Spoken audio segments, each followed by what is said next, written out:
Patuloy pa rin ang pagtutulungan ng OCD at mga ahensya ng pamahalaan para maibsan ang hirap sa biyahe at suliranin sa pagdadala ng mga essential goods sa Samar dahil sa limitadong paggamit ng San Juanico Bridge. Aktibong pinag-aaralan at sinusubukan din ang iba pang paraan ng mas mabilis na pagbiyahe ng cargo trucks para maiwasan ang supply shortage. Ang Civil Defense in Action sa report ni Leila Obtinalia. Kapansin-pansin ang improvement at pagbilis sa biyahe ng mga motorista sa San Juanico Bridge matapos ang mga hakbang na ipinatupad ng Interagency Task Force. Ayon kay OCD Region 8 Regional Director Lord Byron Toricarion. But since the activation of the task force, we were able to normalize it a bit. Ngayon yung waiting time for you to cross one side of the bridge to the other is down to 30 to 15 minutes. Pag off-peak hours, 5 minutes na lang nga yung crossing natin. Sa tulong ng LTFRB, DPWH at iba pang ahensya, may shuttle service na bumabiyahe mula Leyte patungong Samar at pabalik. You have to take into account, ma'am, that before the limited use of the bridge, daily about 1,400 trucks are using San Juanico. So even with the development of this route, it is still not sufficient to return to normalcy. So what we will be doing is we will be looking at additional ports, additional routes. We are also looking at Tolosa Marabut route. So that is being looked into by PPA and DPWH regarding the feasibility of using that route and that port. So as soon as we open more ports and more routes, I think we'll be able to normalize the situation in Samar.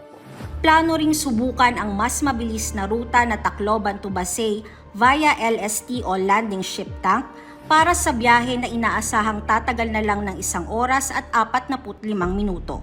Ayon din sa OCD Regional Director, bagaman mas matagal ang aabuti ng pagkukumpuni dahil partial closure lamang ang ipinatutupad, ito ay para hindi lubusang maparalisa kahit ang biyahe ng mga light vehicles.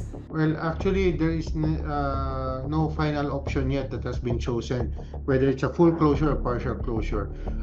What was asked na lang is if we were to endorse based on also the recommendation and the guidance of our CDA, we'd be for the partial closure of the bridge.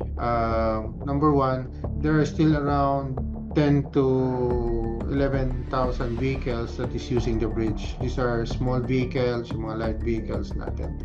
So total closure would also mean congestions, additional congestions in the Roro ports, which will be catering to cargo.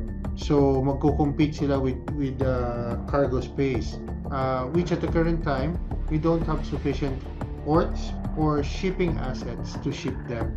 Even if we have the shipping assets, there are limited ports that could accommodate, and also the additional cost. Ipinaliwanag din ni Direktor Toricarion na ang deklarasyon ng state of emergency ay hindi para magdulot ng alarma kundi para mas mapabilis ang paggamit ng emergency funds para sa pagsasaayos ng tulay at pagsuporta sa mga apektadong sektor. Dagdag pa niya, this is in consideration of the fact that the bridge is the main supply route for goods and services going to Samar. Almost 90% of yung mga pole products, petroleum, oil, and lubricants of Samar is being shipped through the San Juanico Bridge.